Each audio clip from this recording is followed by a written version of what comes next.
కూటమి ప్రభుత్వం ఏర్పాటుతో రాజధాని అమరావతి నిర్మాణ పనులు శరవేగంగా జరుగుతున్నాయి.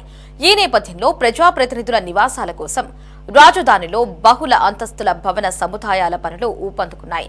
ఎమ్మెల్యేలు, ఎమ్మెల్సీలందరూ వచ్చే ఏడాదికి అమరావతిలోనే నివాసం ఉండేందుకు వీలుగా అన్ని రకాల వసతులు, అంతర్జాతీయ ప్రమాణాలతో భవనాల నిర్మాణాన్ని సిఆర్డీఏ ఇప్పటికే మొదలుపెట్టింది.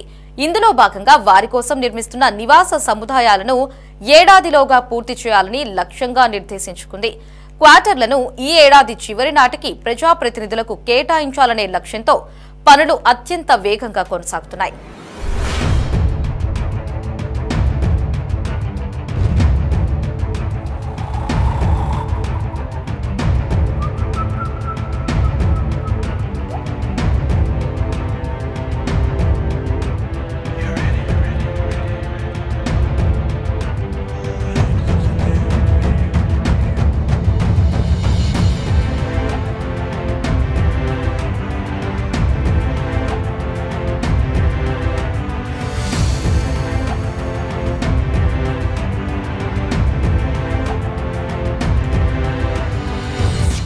ఇక ఇదే విషయంపై మరింత సమాచారాన్ని మా సిటీ 24/7 ప్రతినిధి గాలి బంధిస్తారు. రాజధాని అమరావతిలోని నిర్మాణ పనులు శరవేగంగా జరుగుతున్నాయి. ప్రధానంగా రాష్ట్ర ప్రభుత్వ భవనాలపై ఫోకస్ పెట్టింది. దాదాపు 80% వరకు నిర్మాణాలు పూర్తి ఆగిపోయిన ఎమ్మెల్యేలు, ఎమ్మెల్సీలతో పాటు ఇతర ప్రభుత్వ అధికారులకు సంబంధించిన భవనాల నిర్మాణంపై ఫోకస్ పెట్టింది రాష్ట్ర ప్రభుత్వం. అందుకు సంబంధించిన నిర్మాణ పనులు శరవేగంగా జరుగుతున్నాయి. ప్రస్తుతం మనం ఎమ్మెల్యేలు, ఎమ్మెల్సీలకు సంబంధించిన నివాస టవర్స్ వద్ద ఉన్నాము. ఇది ప్రస్తుతం సీడాక్సిస్ రోడ్డుకు ఆనుకొని E3 N9 జంక్షన్లోని ఇందుకు సంబంధించిన నిర్మాణాలు జరుగుతున్న పరిస్థితి కనపడుతుంది.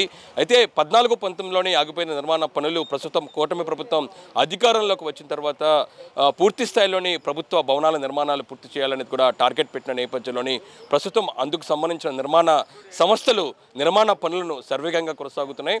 ఇందుకు సంబంధించిన పనులను ఈ ఏడాది చివరికల్లా పూర్తి చేయాలనేది మాత్రం ఇప్పటికే రాష్ట్ర ప్రభుత్వం టార్గెట్ పెట్టింది. ప్రస్తుతం నిర్మాణ పనులు ఎంతవరకు జరుగుతున్నాయి, ఇందుకు సంబంధించిన టవర్లకు సంబంధించిన ప్రత్యేకత ఏంది అనే దానిపై కూడా మీకు వివరించే ప్రయత్నం చేస్తాను. ప్రస్తుతం మీకు కనబడుతున్న టవర్స్ ఏదైతే ఉన్నాయో మొత్తం ఎమ్మెల్సీలకు సంబంధించిన టవర్స్ అని చెప్పుకోవచ్చు. మొత్తం ఈ ప్రాంగణం, ఈ స్థలం మొత్తం 10 ఎకరాల సంబంధించిన ఎకరాల్లోని మొత్తం నిర్మాణ పనులు కొనసాగుతున్నాయి. ఇందులోని 18 టవర్స్ నిర్మించేందుకు కూడా తొలుతగా 2014లోని రాష్ట్ర ప్రభుత్వం నిర్ణయం తీసుకుంది. అయితే 14 నుంచి 19 వరకు 12 టవర్లకు సంబంధించిన నిర్మాణమే పూర్తయింది. మిగతా పెండింగ్లో ఉన్న 6 టవర్స్కి సంబంధించిన నిర్మాణాలు ప్రస్తుతం కూటమి ప్రభుత్వం ఫోకస్ పెట్టింది. ఈ 12 టవర్స్కి సంబంధించి దాదాపు 80% వరకు కూడా పనులు పూర్తయ్యాయి. మీకు నేను చూపించబోతున్నాను. ప్రస్తుతం మీకు కనబడుతున్న విజువల్స్లోని 6 టవర్స్ వరకు చూసినట్టయితే ఎమ్మెల్సీలకు సంబంధించిన టవర్స్. ఈ టవర్స్ ప్రస్తుతం ఏపీసీఆర్డీఏకి సంబంధించిన ప్రాజెక్ట్ కార్యాలయం వెనక పక్కనే సీడాక్సిస్ రోడ్ E3 రోడ్డుకి ఆనుకొనే ఇందుకు సంబంధించిన ఎమ్మెల్సీలకు సంబంధించిన కోసం నివాస స్థలాల కోసం టవర్స్ను నిర్మాణం కొనసాగుతుంది.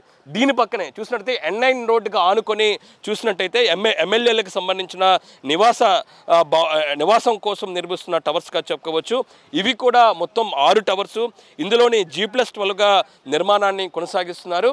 అయితే ఇందుకు సంబంధించిన నిర్మాణాలకు సంబంధించిన ప్రత్యేకత చూసినట్టయితే ఎక్కడ ఒక ఇటుకు కూడా యూజ్ చేయకుండా పూర్తి స్థాయిలో ఆర్సీసీ విధానంతో ఇందుకు సంబంధించిన నిర్మాణాలను చేపట్టడం జరిగింది. ఎందుకంటే ఖచ్చితంగా రాబోయే రోజుల్లోని వరదలు కావచ్చు, భూకంపాల్లో కావచ్చు, ఎలాంటి పరిస్థితులు వచ్చినా సరే, విపత్కర పరిస్థితులు సరే తట్టుకునే దిశగా కూడా ఇందుకు సంబంధించిన భవన నిర్మాణాలను చేపట్టారు. పూర్తిగా ఆర్సీసీ విధానంతో చేపట్టారు.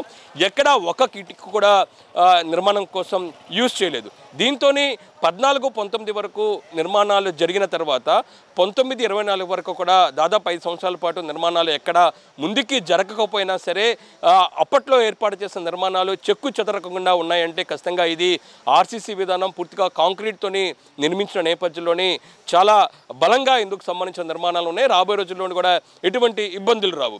అయితే ప్రస్తుతం నిర్మాణాలకు సంబంధించి పరిస్థితి చూసినట్టయితే 14-19లోని దాదాపు 80% వరకు వరకు కూడా నిర్మాణ పనులు పూర్తయ్యాయి. ఈ నేపథ్యంలో 2024లోని కూటమి ప్రభుత్వం అధికారంలో వచ్చిన తర్వాత మరోసారి రాజధాని ప్రాంతంలోని టెండర్లు ప్రక్రియను ప్రారంభించారు. ఆ తర్వాత నిర్మాణ పనులపై ఫోకస్ పెట్టారు. తొలుతగా అమరావతిలోని ప్రభుత్వ భవనాలకు సంబంధించి నివాస స్థలాలకు సంబంధించిన భవనాలు పూర్తి చేయాలి అనే నిర్ణయానికి రాష్ట్ర ప్రభుత్వం వచ్చింది. ప్రస్తుతం ఎమ్మెల్యేలు ఎమ్మెల్సీలకు సంబంధించిన నివాస టవర్స్ సంబంధించి చూసినట్టయితే గతంలో ఏదైతే సంస్థ ఉందో 14-19 సంబంధించిన సంస్థ ఏదైతే ఉందో ఎన్సీసీ సంస్థే ప్రస్తుతం ఇందుకు సంబంధించిన నిర్మాణాలకు సంబంధించి కూడా టెండర్లను దక్కించుకోవడం జరిగింది. ఇంకా ప్యాచ్ వర్క్ సంబంధించి వర్క్ జరుగుతుంది. ఇటీవల కూడా రాష్ట్ర ప్రభుత్వం దాదాపు 530 కోట్ల రూపాయల వరకు కూడా లోపల ఏదైతే ఉందో ఎమ్మెల్యేలు ఎమ్మెల్సీలకు సంబంధించిన నివాస స్థలంలో లోపల వసతుల కోసం కేటాయించింది. ఈ నేపథ్యంలోని లోపల చూసినట్టయితే ప్యాచ్ వర్క్ సంబంధించి ప్రధానంగా ప్లంబర్ వర్క్ జరుగుతుంది, పెయింటింగ్ వర్క్ జరుగుతుంది, ఏసీ వర్క్, ఎలక్ట్రికల్ వర్క్ లాంటివి కూడా తుది మెరుగులు దిద్దుకుంటున్నాను స్పష్టంగా చెప్పుకోవచ్చు. ఒక విజువల్ కూడా మీకు స్పష్టంగా చూపించే ప్రయత్నం చేస్తాను. గతంలోని నిర్మాణాలకు సంబంధించి అవుట్ సైడ్కి సంబంధించిన అన్ని ప్లాస్టింగ్ వర్క్ పూర్తయినా సరే పెండింగ్ వర్క్ ఏదైతే ఉందో పెయింటింగ్ సంబంధించిన పెండింగ్ వర్క్ ఉంది. అందుకు సంబంధించిన పెయింటింగ్ వర్క్ ప్రక్రియ కొనసాగుతుందని చెప్పుకోవచ్చు. ఇంకా దాంతోపాటు లోపల ఇంటర్నల్గా ఎలక్ట్రికల్ వర్క్ జరుగుతుంది, ప్లంబింగ్ వర్క్ జరుగుతుంది. ఈ భవన నిర్మాణాలన్నీ కూడా చూసినట్లయితే టవర్స్ అన్ని కూడా అండర్ గ్రౌండ్ సంబంధించిన ఎలక్ట్రికల్ వర్క్ సంబంధించిన పైప్ లైన్ ప్రక్రియ ఇప్పుడే కొనసాగుతుందని చెప్పుకోవచ్చు. ఈ నేపథ్యంలో పూర్తి స్థాయిలో రాష్ట్ర ప్రభుత్వం ఇందుకు సంబంధించిన నిర్మాణాలను త్వరితగతిన పూర్తి చేయాలి అనే దానిపై నిర్ణయానికి వచ్చింది. ఇటీవల సభాపతి అయ్యన్న పాత్రుడు కూడా ఇక్కడ నిర్మాణాలకు సంబంధించిన పరిస్థితులను పరిశీలించి ఖచ్చితంగా రాబోయే రోజులు వచ్చే డిసెంబర్ నాటికల్లా నిర్మాణాలు పూర్తి చేయాలి అనేది కూడా ఆయన ఆదేశాలు జారీ చేశారు. ఇంకా నిర్మాణాలకు సంబంధించి టవర్స్ లోపల పరిస్థితి మీకు వివరించే ప్రయత్నం చేస్తాను. ఎమ్మెల్యేల కోసం ప్రత్యేకంగా గ్రౌండ్ ఫ్లోర్ చూసినట్టయితే పూర్తి స్థాయిలో క్లోజ్డ్ స్ట్రక్చర్ అని చెప్పుకోవచ్చు. ఏదైతే ఉందో మొత్తం ఈ 6 టవర్స్ సంబంధించి కూడా క్లోజ్డ్ స్ట్రక్చర్ ఉంటుంది. ప్రధానంగా పార్కింగ్ కోసం వెంటనే లోపలికి వచ్చిన ఎమ్మెల్యేలకు సంబంధించిన వెహికల్స్ ఏదో ఉంటాయో వాళ్ళకి సంబంధించి ఆ పార్కింగ్లోకి వెళ్ళిపోతాయి. వాళ్ళు దిగిన వెంటనే నేరుగా లిఫ్ట్ ద్వారా తమ సంబంధించిన ఫ్లాట్లోకి వెళ్తారు. మొత్తం ఒక్కొక్క టవర్కి సంబంధించి 12 ఫ్లోర్లు ఉంటాయి. ఒక్కో ఫ్లోర్కి వచ్చేసరికల్లే 2 ఫ్లాట్లు ఉంటాయి. మొత్తం చూసినట్టయితే మొత్తం ప్రస్తుతం ఉన్న 12 టవర్లకు సంబంధించి దాదాపు 288 ఫ్లాట్లను నిర్మిస్తున్నారు. ఇంకా పెండింగ్లోనే మిగతా 6 టవర్స్ ఉన్నాయి. మొత్తం కలిపి 18 టవర్స్, మొత్తం ఓవరాల్గా 432 ఫ్లాట్లను కూడా నిర్మించేందుకు రాష్ట్ర ప్రభుత్వం నిర్ణయం తీసుకోవడం జరిగింది. అయితే ప్రస్తుతం మన ఎమ్మెల్యేల సంఖ్య చూసినట్టయితే 175 మంది ఎమ్మెల్యేలు ఉన్నారు. ఎమ్మెల్సీలకు సంబంధించి 58 ఉన్నారు. అయితే ప్రస్తుతం ఉన్న 288 వరకే అవసరమవుతుంది. అయితే రాబో రోజుల్లోని ఆంధ్రప్రదేశ్ రాష్ట్రంలోని అసెంబ్లీల పునర్విభజన సందర్భంగా మరింతగా నియోజకవర్గాలకు సంబంధించి కూడా పెరిగే అవకాశాలు ఉంటాయి. ఈ నేపథ్యంలో రాబోయే రోజుల్లో కూడా మరింతగా ఎమ్మెల్యేలు మన రాష్ట్రంలోని వచ్చే అవకాశం ఉన్న నేపథ్యంలో వాళ్ళ కోసం నివాస స్థలాలు భవిష్యత్తులో కావాలంటే దీన్ని పూర్తిగా భవిష్యత్తులో దృష్టి పెట్టుకుని సీఎం చంద్రబాబు నాయుడు రాబోయే రోజుల్లో కూడా ఎమ్మెల్యేలు ఎమ్మెల్సీల సంఖ్య పెరిగే అవకాశం ఉన్న నేపథ్యంలో వాళ్ళకు కూడా నివాస స్థలాలు కావాలి. ఖచ్చితంగా నివాస స్థలాలకు సంబంధించి కూడా ముందస్తుగానే ఏర్పాటు చేసేందుకు మిగతా 6 టవర్లను కూడా నిర్మిస్తున్నట్లుగా మనకి సమాచారం అందుతుంది. అంటే ప్రస్తుతం ఇప్పటి వరకు రాష్ట్ర ప్రభుత్వం ఇటీవల నిధులు మంజూరు చేసిన 530 కోట్లు దాదాపు గతంలోని 5 సంవత్సరాల పాటు 440 కోట్లు, మొత్తం 960 కోట్ల వరకు కూడా ఇప్పటి వరకు ఇందుకోసం ఖర్చు చేస్తున్నారు నిర్మాణ స్థలాల కోసం. ఇంకా నిర్మాణ స్థలాలకు సంబంధించిన నిధులు కావచ్చు, దాంతోపాటు నిర్మాణాలు పరిస్థితి ఇలా ఉంటే పూర్తి స్థాయిలో ఈ నిర్మాణాలకు సంబంధించి రాష్ట్ర ప్రభుత్వం ఈ నిర్మాణాలకు సంబంధించిన ఎస్ఎఫ్టీ ఎంతవరకు ఇస్తుంది అనేది కూడా మీకు చెప్పే ప్రయత్నం చేస్తాను. ఇంకా ప్రస్తుతం ఎమ్మెల్యేలు ఎమ్మెల్సీలకు సంబంధించిన నివాస స్థలంలోని చాలా ప్రత్యేకత ఉన్నాయి. ఫ్లాట్లకు సంబంధించి ఒక్కొక్క ఫ్లోర్లో 2 ఫ్లాట్లోనే ఏర్పాటు చేస్తున్నారు. ఒకే ఫ్లాట్ చూసినట్టయితే దాదాపు 3500 ఎస్ఎఫ్టీలో భారీ ఎత్తులో నిర్మాణం జరుగుతుంది. లోపల చూసినట్టయితే ఒక హాల్ కావచ్చు, ఏదైతే ఎమ్మెల్యేలకు సంబంధించిన టవర్ కావచ్చు కావడంతో లోపల ప్రత్యేకంగా వాళ్ళు సమావేశం నిర్వహించేందుకు ఒక భారీగా లోపల ఎంట్రన్స్ అవ్వగానే ఒక హాల్ ఉంటుంది. ఆ తర్వాత ఇంటర్నల్గా 3 బెడ్రూమ్ ఉంటుంది. దాంతోపాటు లోపల చూసినట్టయితే ప్రత్యేకంగా పూజ గదులు ఉంటాయి. ఇంకా దాంతోపాటు ప్రతి ఎమ్మెల్యేకి సంబంధించి పక్కనే ఒక చిన్నపాటి ఆఫీస్ రూమ్తో పాటు వాళ్ళకి సంబంధించిన ఒక అసిస్టెంట్ కోసం ప్రత్యేక ఒక గది కూడా ఏర్పాటు చేసినట్లుగా మనకి సమాచారం ఉంది. మొత్తం ఒక్కొక్క ఫ్లాట్ 3500 చదరపు గజాల్లో నిర్మిస్తున్నారు. మొత్తం నిర్మిత ప్రాంతం చూసినట్టయితే 21.69 లక్షల చదరపు అడుగుల్లోని ఇందుకు సంబంధించిన భవన నిర్మాణాలు జరుగుతున్నట్లుగా మనకి ప్రభుత్వ లెక్కలు చెబుతున్నాయి. మొత్తం 15.65 ఎకరాల్లోని ఇందుకు సంబంధించిన నిర్మాణాలను రాష్ట్ర ప్రభుత్వం చేపడుతున్న పరిస్థితి మనకి స్పష్టంగా కనబడుతుంది. అయితే భవన నిర్మాణాలకు సంబంధించి లోపల పరిస్థితులు, లోపల స్పెషాలిటీస్ ఇలా ఉంటే బయట చూసినట్టయితే ప్రత్యేకంగా ఒక గేటెడ్ కమ్యూనిటీ తరహాలో మొత్తం 15 ఎకరాల్లోని ఎమ్మెల్యేలు, ఎమ్మెల్సీలు, అది కూడా రాష్ట్ర ప్రభుత్వానికి సంబంధించిన కీలక ప్రజాప్రతినిధుల నివాస స్థలం కావడంతోనే ప్రత్యేక శ్రద్ధ చూపాలంటూ కూడా ఇప్పటికే స్పీకర్ అయ్యన్న పాత్రుడు ఆదేశాలు జారీ చేయడం జరిగింది. ఈ భవన నిర్మాణాలకు జరిగే ప్రాంతంలోనే క్లబ్ హౌస్ ఉంటుంది, దాంతోపాటు చిల్డ్రన్స్ ప్లే ఏరియా ఉంటుంది, హాస్పిటల్ ఉంటుంది, దాంతోపాటు అన్ని వసతులు మాత్రం లోపల లభించే దిశగా కూడా ఏర్పాటు చేస్తున్నారు. ఇంకా దాంతోపాటు ఈ మొత్తం పూర్తిగా ఈ 15 ఎకరాలు కూడా ఒక హై సెక్యూరిటీ జోన్గా కూడా ఏర్పాటు చేసే అవకాశాలు కనబడుతున్నాయి. ఇందుకోసం ముఖ్యంగా ప్రత్యేకంగా భద్రత ఏర్పాటు చేయాలనేది కూడా రాష్ట్ర ప్రభుత్వం నిర్ణయం తీసుకోవడం జరిగింది. ఈ ప్రస్తుతం ఉన్న ఎమ్మెల్యేలు, ఎమ్మెల్సీలకు సంబంధించిన ఈ టవర్స్ ఏ ప్రాంతంలో ఉన్నాయో దానికి కూడా వివరించే ప్రయత్నం చేస్తాను. ప్రధానంగా సీడ్ యాక్సిస్ రోడ్ రాయపూర్ నుంచి E3 N9 జంక్షన్ మధ్యలోనే ఇందుకు సంబంధించిన టవర్లు ఉన్నాయి. ఇదే ప్రాంతానికి సుదూర ప్రాంతం దగ్గరలోనే మనకి ప్రధానంగా చూసినట్టయితే మీకు విజువల్స్ కూడా చూపించే ప్రయత్నం చేస్తాను. ఈ దగ్గరలోనే ప్రస్తుతం ఉన్న హైకోర్టుకు సంబంధించిన భవనం ఉంటుంది. దీని పక్కనే, దీని ఎదురుగానే చూసినట్టయితే E3 రోడ్డుకు ఆనుకొని ప్రధానంగా ప్రస్తుతం ఇప్పుడు నిర్మాణం కొనసాగుతుంది. మినిస్టర్లకు సంబంధించిన క్వార్టర్స్, వాళ్ళకి సంబంధించిన విల్లాలు ఏర్పాటు చేస్తున్నారు. ఆ విల్లాలు కూడా కన్స్ట్రక్షన్ మీకు దగ్గరలో కనబడుతుంది. ఈ మొత్తం మంత్రులకు సంబంధించిన విల్లాలు 36 వరకు కూడా నిర్మాణం చేపడుతున్నారు. దాని ఆనుకొనే జడ్జీలకు సంబంధించిన నిర్మాణం ఉంటుంది. అవి 35 వరకు ఉంటాయి. వాటి నిర్మాణం కూడా ఇప్పుడు శరవేగంగా కొనసాగుతుందని చెప్పుకోవచ్చు. అయితే ఇందుకు సంబంధించి ఇప్పటికే రాష్ట్ర ప్రభుత్వం ఫోకస్ పెట్టింది.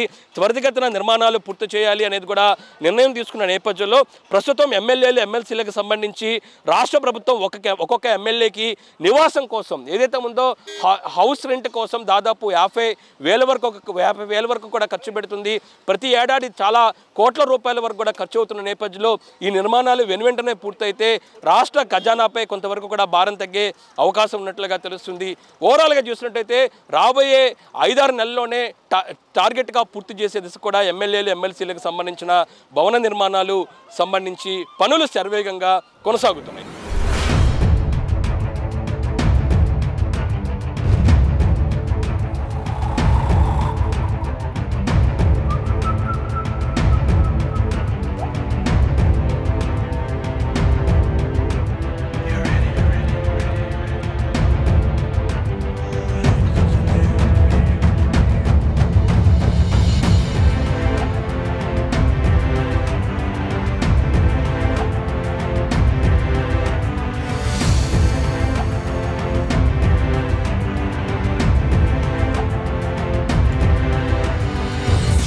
ప్రస్తుతం టవర్స్ చూసుకోవచ్చు. దాదాపు వర్క్స్ అన్ని కూడా 80% వరకు కూడా కంప్లీట్ అయిన పరిస్థితి కనబడుతుంది.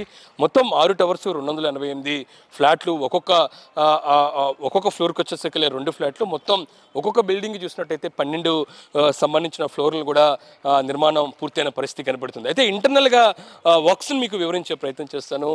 ఇంటర్నల్గా చూసినట్టయితే పూర్తి స్థాయిలోని ఏసీకి సంబంధించిన ఎక్విప్మెంట్ కూడా మనకి స్పష్టంగా కనబడుతుంది. ఇక్కడ కొంత ప్లంబింగ్ వర్క్స్, పెయింటింగ్ వర్క్స్, దాంతోపాటు లోపల ఇంటర్నల్గా ఎలక్ట్రికల్ వర్క్స్, ఏసీ వర్క్స్ కూడా కంప్లీట్ చేయాల్సిన అవసరం ఉంది. ప్రస్తుతం అందుకు సంబంధించిన నిర్మాణ పనులు కొనసాగుతున్నాయి. ఎన్సీసీ సంస్థ ఇందుకు సంబంధించిన నిర్మాణాలను కూడా కొనసాగిస్తుంది. ఈ నేపథ్యంలోని ప్రధానంగా ఇక్కడ ఎలివేషన్ కూడా చూసుకోవచ్చు. చాలా డిఫరెంట్గా ఎలివేషన్ కూడా ఇక్కడ ఏర్పాటు చేశారు.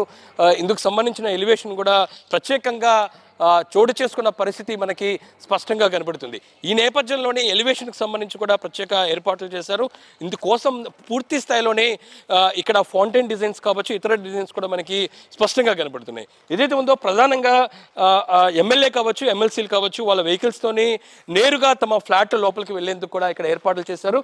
ఏదైతే ఉందో నేను మీకు చూపిస్తున్న ఎంట్రీ, ఈ ఎంట్రీలోనే ఇందుకు సంబంధించిన వెహికల్స్ ఎంట్రీ ఉంటుంది.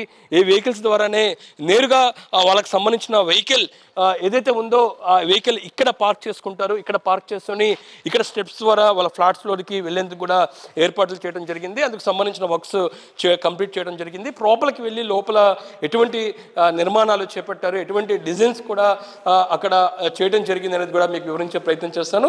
ప్రస్తుతం మనం లోపల ఎంటర్ అయ్యాము. వెహికల్ వచ్చిన వెంటనే ఆ స్టెప్స్ పై నుంచి తమ ఫ్లాట్లోకి వెళ్ళేందుకు నేరుగా ఇదే మార్గాన్ని ఏర్పాటు చేయడం జరిగింది. ఇక్కడ ప్రత్యేకంగా మనం చూపించే ప్రయత్నం చేస్తాను. ఇక్కడ చూసినట్టయితే మీకు ప్రధానంగా ఇందుకోసం ప్రత్యేకంగా ఇక్కడ చూసినట్టయితే కింద ప్రాంతానికి వెళ్ళే వారి కోసం ఒక స్టెప్స్ని ఏర్పాటు చేశారు. ఈ స్టెప్స్ని ఏర్పాటు చేసిన తర్వాత లోపలకు నేను వెళ్ళే మార్గం ఏదైతే ఉందో ఇప్పుడు మీకు చూపించే ప్రయత్నం చేస్తాను. ఆ మార్గం లోపలే తమ ఫ్లాట్స్కి ఎమ్మెల్యేలు ఎమ్మెల్సీలు వెళ్ళేందుకు కూడా ఇక్కడ ఎంట్రీని ఏర్పాటు చేసిన పరిస్థితి మనకి స్పష్టంగా కనబడుతుంది. ఇక్కడ లోపలికి ఎంట్రీ అయిన వెంటనే ఇక్కడ ప్రత్యేకంగా లిఫ్ట్స్ ఉన్నాయి. మొత్తం 2 అతిపెద్ద లిఫ్ట్స్ కూడా ఏర్పాటు చేశారు. ఈ లిఫ్ట్స్ ద్వారానే ఎవరికి వారు తమ ఫ్లాట్స్కి వెళ్ళేందుకు కూడా ఏర్పాటు చేశారు. మొత్తం 12కి సంబంధించిన ఫ్లోర్ల నేపథ్యంలో ఒక్కో ఫ్లోర్కి వచ్చేసరికెళ్ళి 2 ఫ్లాట్లు ఉండబోతున్నాయి. ఇంకా దాంతోపాటు ఒక ఫ్లాట్ గ్రౌండ్ ఫ్లోర్లో అంటే ఏదైతే ఉందో ఆ ఫ్లాట్కి సంబంధించి ఎలా నిర్మాణం అయింది కూడా మీకు కొంతవరకు కూడా చూపించే ప్రయత్నం చేశాను. పైన కూడా చాలా వరకు పూర్తయినా సరే మనకు అందుబాటులో ఇది ఒకటి కనబడుతుంది. ఏదైతే ఉందో ఈ ఫ్లాట్ ఏదైతే ఉందో మొత్తం 3500 చదరపు గజాల్లో ఇందుకు సంబంధించిన నిర్మాణాన్ని పూర్తి చేయడం జరిగింది. ఒక్కొక్క ఫ్లాట్ వచ్చేసి 3500 చదరపు అడుగుల్లో కూడా నిర్మాణం చేసినట్లుగా ప్రస్తుతం నిర్మాణ సంస్థ దొరుకుతుంది. ఈ ఫ్లాట్కి ఎదురుగానే ప్రత్యేకంగా ఒక గది కనబడుతుంది మనకి. ఆ రూమ్ వచ్చేసరికెళ్ళే ఎమ్మెల్యేకి సంబంధించిన దాంతోపాటు ఎమ్మెల్సీలకు సంబంధించిన వాళ్ళ సిబ్బంది కోసం ప్రత్యేకంగా ఒక గదిని ఏర్పాటు చేశారు. ఆ గదికి కూడా ఇప్పటికే నిర్మాణం పూర్తయినట్లుగా మనకి తెలుస్తుంది. ఈ గది ఎదురుగానే ఇంకా లోపలికి వెళ్ళి ప్రయత్నం చేస్తాము. లోపల ఎలాంటి నిర్మాణం జరిగింది అనేది కూడా మీకు ఎలా ఉండబోతుంది అనేది కూడా మీకు చూపించే ప్రయత్నం చేస్తాను. డోర్స్ కూడా చాలా స్ట్రాంగ్గా కనబడుతున్నాయి. డోర్స్ నిర్మాణం కూడా చాలా బాగా జరిగింది. ఎక్కడ క్వాలిటీ కాంప్రమైజ్ అవ్వలేదు. లోపల ప్రవేశించిన వెంటనే ఒక పెద్ద హాల్ కనబడుతుంది. ఈ హాల్కి సంబంధించి ఎవరైనా కూర్చొని ఏదైతే ఎమ్మెల్యే ఎమ్మెల్సీలకు సంబంధించి ఎవరైనా ముఖ్య సంబంధించిన అతిథులు వచ్చి వాళ్ళతో కూర్చునేందుకు మాట్లాడేందుకు కూడా ఏర్పాటు చేశారు. ఈ ప్రత్యేకంగా ఈ ప్లేస్ చూసినట్టయితే ఎమ్మెల్యేకి సంబంధించి ప్రధానంగా పిఏ కోసం ఏర్పాటు చేసిన ప్రదేశం అని చెప్పుకోవచ్చు. ఆయన పర్సనల్ అసిస్టెంట్ కోసం ఏర్పాటు చేశారు. అందుకు సంబంధించిన ఆఫీస్ మొత్తం ఈ ఫ్లాట్ ఎదురుగానే ఉండబోతుంది. ఇందుకోసం ప్రత్యేకంగా ఇక్కడే డివైడ్ చేయబోతున్నారు. ఈ డివిజన్లోనే ఇందుకు సంబంధించిన ఆఫీస్ వచ్చే అవకాశాలు కనబడుతుంది. ఇంకా లోపల మీకు కొంతవరకే చూపించే ప్రయత్నం చేస్తాను. రూమ్ ఎంట్రీ అవుదాము. ఇది main door of the house entry. ఇక్కడ లోపలికి ఎంట్రీ అయిన వెంటనే ప్రధానంగా మనకి ఇక్కడ అతిపెద్ద హాల్ కనబడుతుంది. ఈ హాల్లో 2 సెపరేట్ సెక్షన్స్. ఒకటి ఏదైనా ఇంట్లో ఫ్యామిలీ మెంబర్స్ కూర్చుండేందుకు, టీవీ చూసేందుకు, ముచ్చడించేందుకు ఒక హాల్ అయితే ప్రధానంగా డివైడ్ చేస్తూ ఇందుకు సంబంధించిన ప్రత్యేకంగా ఇంత డైనింగ్ హాల్ కూడా ఏర్పాటు చేశారు. ఇంకా డైనింగ్ హాల్కి సంబంధించి ఇక్కడ పూజ గది కూడా ఉంది. చాలా పెద్ద పూజ గది కూడా చెప్పుకోవచ్చు. చాలా విశాలమైన పూజ గది ఏర్పాటు చేశారు. పూజ గది నుంచి పక్కనే ఆనుకొని కిచెన్ రూమ్ ఉంటుంది. కిచెన్ రూమ్కి సంబంధించిన వర్క్స్ కూడా కంప్లీట్ అవ్వాల్సి ఉంది. దానికి సంబంధించిన వర్క్స్ ఇంకా పెండింగ్లో ఉన్నాయి. మిగతా అన్ని కూడా కంప్లీట్ అవుతున్న పరిస్థితి కనబడుతుంది. ఇంకా దాంతోపాటు 1, 2, 3 మొత్తం 3 గదులు మనకు కనబడుతున్నాయి. 3 రూమ్స్ కూడా ఏర్పాటు చేశారు. ఇవి కూడా బెడ్రూమ్స్ 3 ఏర్పాటు చేయడం జరిగింది. ఇంకా దాంతోపాటు ఇదే ఎమ్మెల్యే క్వార్టర్స్ దగ్గర నుంచి చూసినట్టయితే ఇక్కడ మనకి బాల్కనీ కనబడుతుంది. ఈ బాల్కనీ నుంచి చూసినట్టయితే మీకు చూపించే ప్రయత్నం చేస్తాను. బాల్కనీకి సంబంధించి ఒక నెట్ ఏర్పాటు చేయడం జరిగింది. వర్క్స్ అనేవి కూడా ఇంకా కంప్లీట్ అవ్వాల్సిన అవసరం ఉన్న నేపథ్యంలోని ఇది N9 రోడ్డు ఆనుకొని ఉంది. మీకు ఇందాకే చెప్పినట్లుగా N9 రోడ్ని ఆనుకొని ఉన్న ఎమ్మెల్యే ఎమ్మెల్సీకి సంబంధించిన క్వార్టర్స్ నిర్మాణం జరుగుతుంది. ఇక్కడి నుంచే మనకి ప్రస్తుతం హైకోర్టు కనబడుతుంది. దీన్ని ఆనుకొని మంత్రులకు సంబంధించిన విల్లాస్ కనబడుతున్నాయి. ఆ దూర ప్రాంతంలో మనకు కొంచెం దగ్గరగా కొంచెం దూరంగా కనబడుతుంది. ఐఏఎస్లకు సంబంధించిన టవర్స్ కనబడుతున్న పరిస్థితి కనబడుతుంది. అంటే ఓవరాల్ చూసినట్టయితే అన్ని ప్రభుత్వ అధికారులు, ప్రజాప్రతినిధులకు సంబంధించిన నివాస భవనాలకు సంబంధించి కూడా అన్నీ ఒకే ప్రదేశంలో ఉన్నాయి. దగ్గర ప్రాంతంలోనే కోర్ క్యాపిటల్ ఉన్న పరిస్థితి కనబడుతుంది. ఈ నేపథ్యంలోని ప్రభుత్వానికి సంబంధించి కూడా నిర్మాణ పనులు శరవేగంగా పూర్తి చేయాలి. నిర్మాణ సంస్థలన్నీ కూడా పనులన్నీ కూడా త్వరితగతిన టార్గెట్ దశగా పూర్తి చేయాలి అనే నిర్ణయానికి రాష్ట్ర ప్రభుత్వం వచ్చింది. అందుకు సంబంధించిన ఆదేశాలు కూడా ఇప్పటికే ఇచ్చిన నేపథ్యంలో ప్రస్తుతం ఎమ్మెల్యేలు ఎమ్మెల్సీలకు సంబంధించిన నివాస టవర్స్కి సంబంధించి డిసెంబర్ కల్లా పూర్తి చేయాలంటూ కూడా ఇప్పటికే రాష్ట్ర ప్రభుత్వం ఆదేశాలు జారీ చేసిన నేపథ్యంలో ఎన్సీసీ సంస్థ శరవేగంగా నిర్మాణ పనులన్నీ కూడా పూర్తి చేసే దిశ కూడా ప్రయత్నాలు చేస్తుంది. ఇంటర్నల్గా కొంత ప్యాచ్ వర్క్ ఉంది. ఎలక్ట్రికల్ వర్క్ కావచ్చు, ప్లంబింగ్ వర్క్ కావచ్చు, ఫైర్ సేఫ్టీ వర్క్స్ కావచ్చు, ఏసీ ఫిట్టింగ్ లాంటి వర్కులు కూడా ప్రస్తుతం కొనసాగుతాయి. డిసెంబర్ నాటికల్లా వీటి పూర్తి చేసే దిశ కూడా నిర్మాణ సంస్థలు నిర్మాణ పనులను పరుగులు పెడుతున్నాయి. ఇది పరిస్థితి ఎమ్మెల్యేలు ఎమ్మెల్సీలకు సంబంధించిన భవన నిర్మాణాలకు సంబంధించిన పురోగతి. కెమెరా పర్సన్ రంగాతో గాలిబ్ షా, సిటీ 24/7 అమరావతి.